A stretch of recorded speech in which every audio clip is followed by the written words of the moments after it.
Shalom, umat yang dikasihi dan diberkati oleh Tuhan.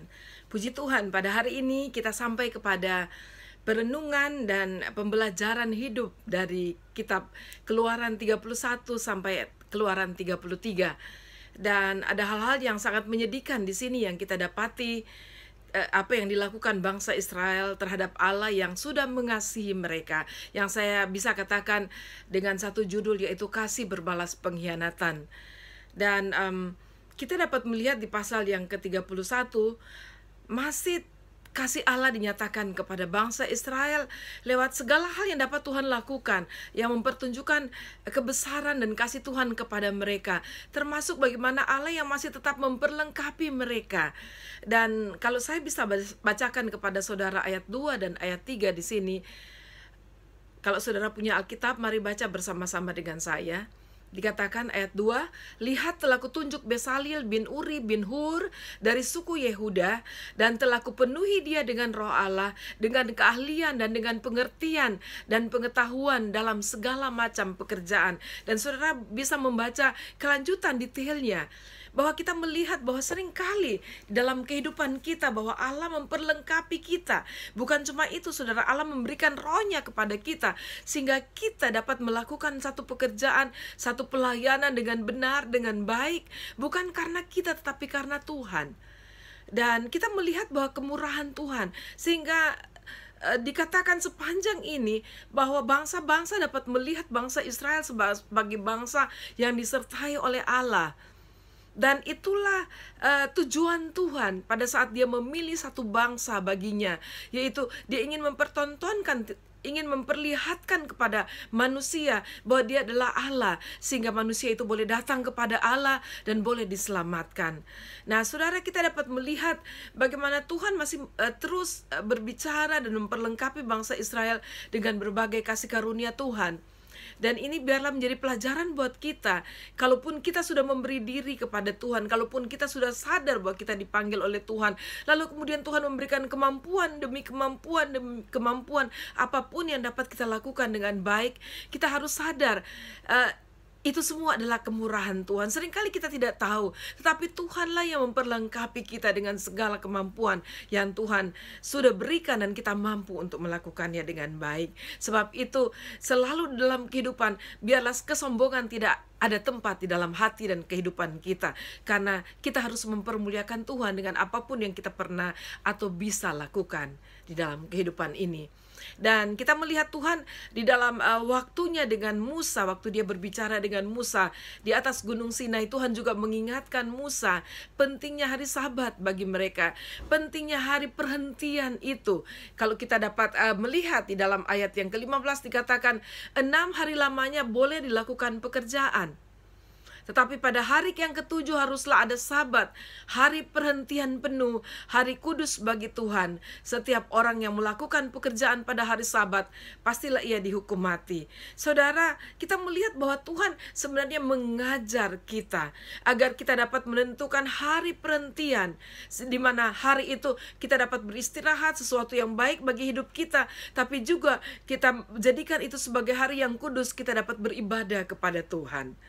Dan Tuhan terus berbicara kepada Musa sampai pada akhirnya Tuhan memberikan kedua loh batu kepada Musa, yang dua sisinya bertuliskan 10 perintah Allah yang sudah Tuhan sampaikan secara langsung kepada bangsa Israel. Dan dikatakan bahwa kedua loh batu itu adalah tulisan tangan Tuhan itu sendiri. Sungguh luar biasa bangsa Israel mendapatkan kasih dan kemurahan Tuhan. Tapi kita masuk di pasal yang ke-32, sesuatu yang mendukakan hati. Bukan cuma mendukakan hati Tuhan, tapi kita juga lihat itu berduka. Tapi bukan berduka karena bangsa Israel yang melakukannya, tapi mari juga kita belajar dari diri kita, karena seringkali sadar atau tidak sadar kita melakukannya.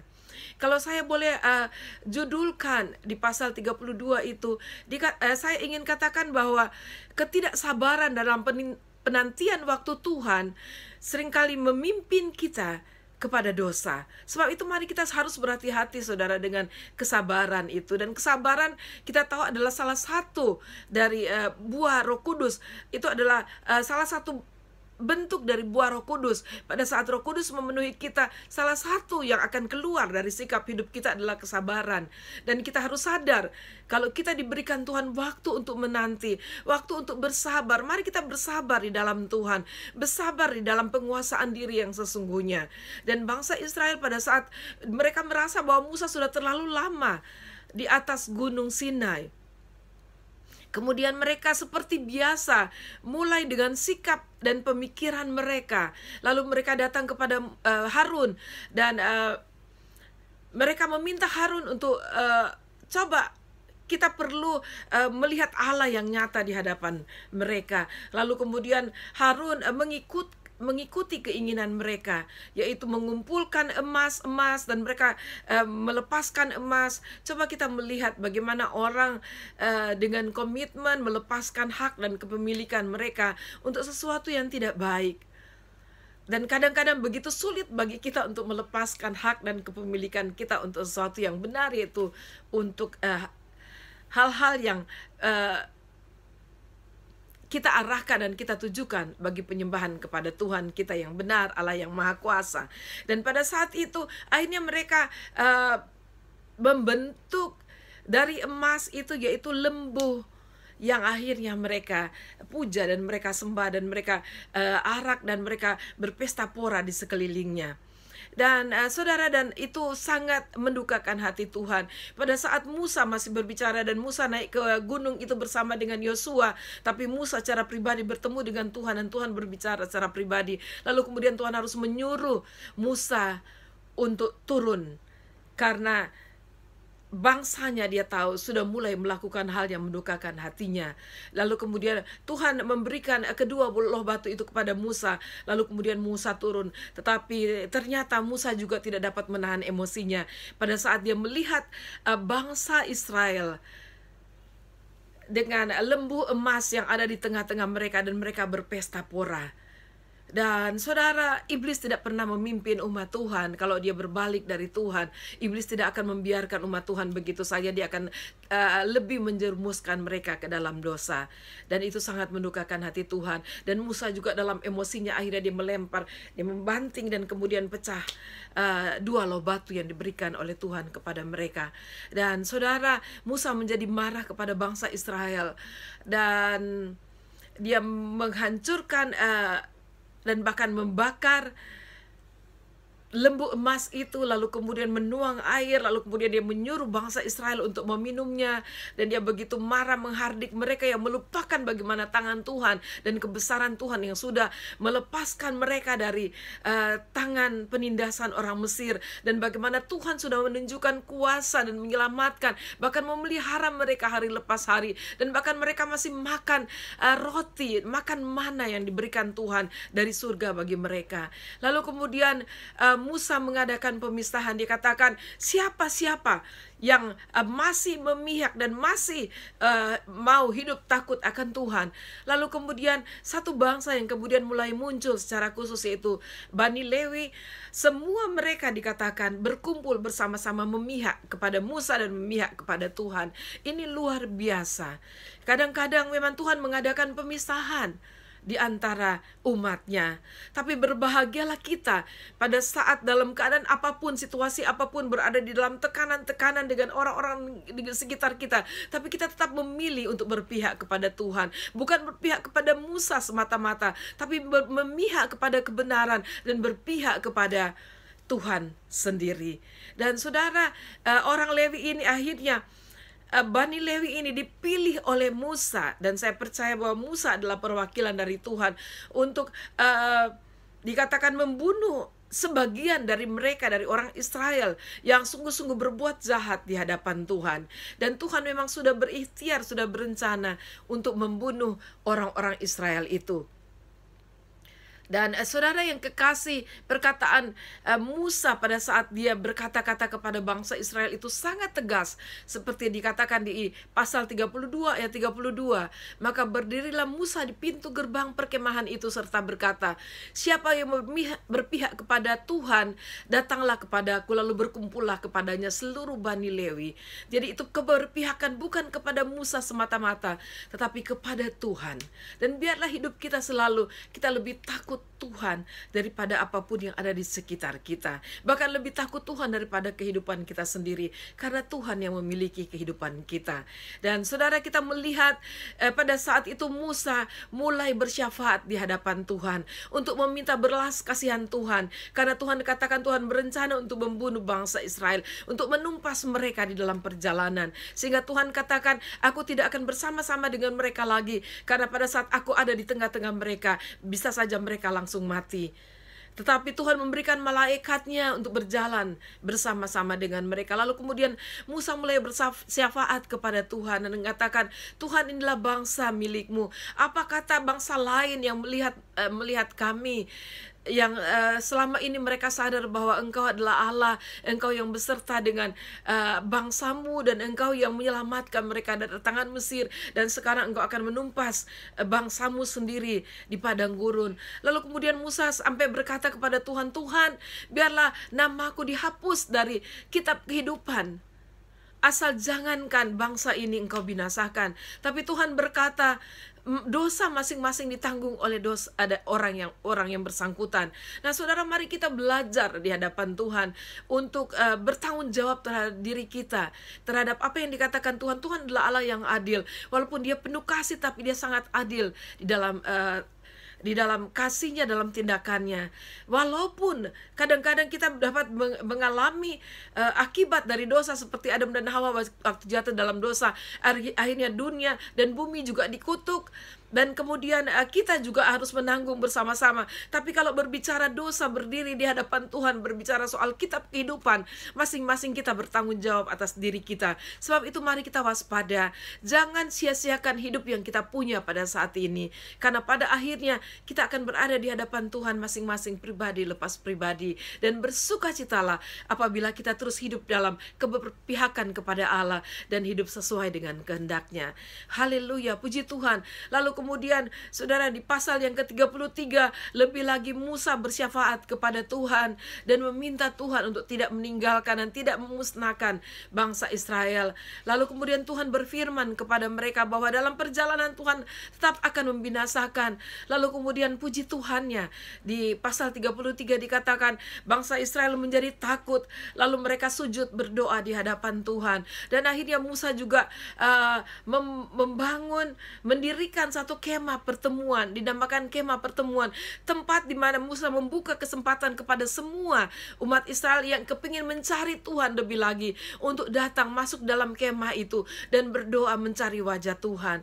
Saudara, pada saat-saat ini kita juga perlu kemah pertemuan, yaitu waktu doa kita. Siapapun yang ingin berdoa, mari saya menantang saudara di waktu-waktu yang sulit, bahkan kita pada saat-saat ini, di mana semua, bukan cuma di Hong Kong, bukan cuma di Makau, bukan cuma di Indonesia, bukan hanya di China, tetapi kemudian kemana-mana satu dunia merasakan penderitaan, dan banyak hal yang membuat kita menjadi khawatir sampai di kuping kita bahwa virus ini tidak akan berakhir di sini, itu akan terus, bahkan bukan cuma setahun, bisa 2 tahun dan seterusnya. Banyak hal yang mengkhawatirkan, dan memang kita sudah hidup di zaman akhir ini, di mana kita harus mempersiapkan hati kita untuk kedatangan Yesus Kristus. Saudara, kita perlu kemah pertemuan di mana kita dapat mencari Tuhan, mencari wajah Tuhan. Hanya Tuhan yang dapat mendatangkan perubahan atas kehidupan kita secara pribadi, atas kehidupan rumah tangga kita, keluarga kita, bahkan bangsa kita, dan bahkan dunia ini. Saudara, mari kita mendirikan kemah pertemuan bagi kita, yaitu doa. Waktu-waktu doa secara pribadi kita datang kepada Tuhan dan mencari wajahnya. Dan sangat menarik di situ dikatakan pada saat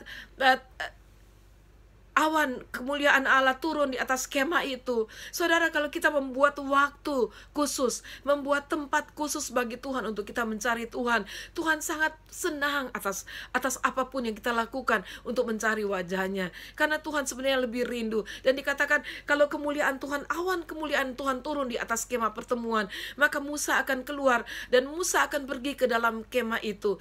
Dan pada saat Musa pergi ke kemah dan mereka melihat, bangsa Israel melihat kemuliaan Tuhan, melihat awan kemuliaan Tuhan itu, mereka akan sujud di hadapan Tuhan. Jadi saudara, setiap kali Musa keluar dari kemahnya dan masuk dalam kemah pertemuan, maka bangsa Israel akan keluar dari setiap kemah-kemah mereka, berada di depan kemah mereka, dan mereka menanti pada saat awan kemuliaan itu turun, mereka akan sujud di hadapan Tuhan, menyembah Tuhan.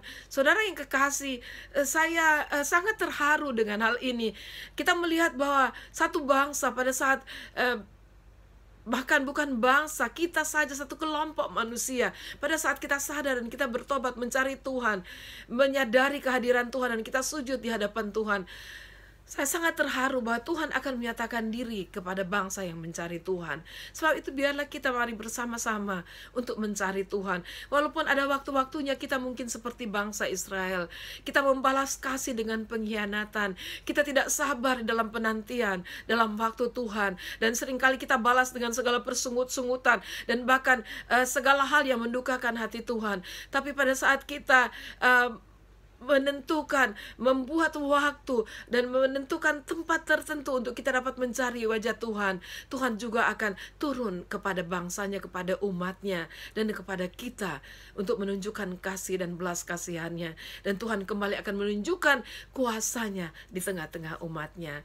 Haleluya, terpujilah nama Tuhan. Biarlah kita pada hari ini boleh ambil keputusan yang tepat untuk menyenangkan hati Tuhan.